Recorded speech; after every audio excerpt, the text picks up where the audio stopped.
እንኳን ወደ ዛሬው የዱባይና የዩኤኢ አዲስ የሥራ ዜና በሰላም መጣችሁ። ይህ ዜና ለሥራ ፈላጊዎች ትልቅ ዕድል የሚከፍት ነው።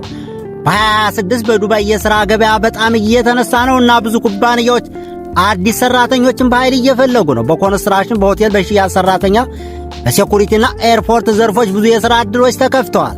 በተለይ በሴኩሪቲ ጋር በካሸሪ፣ በዌተር፣ በሪሴፕሽንና ሽያጭ ሠራተኞች በጣም እየተፈለጉ ናቸው። ባለሙያዎች እንደሚሉት በ2026 በተባበሩት አረብ ኤምሬት የቅጥር ዕድል እየተጠናከረ ሲሆን ብዙ ኩባንያዎችም አዲስ ፕሮጀክቶችን በመጀመር የሥራ ቦታዎችን እየጨመሩ ነው።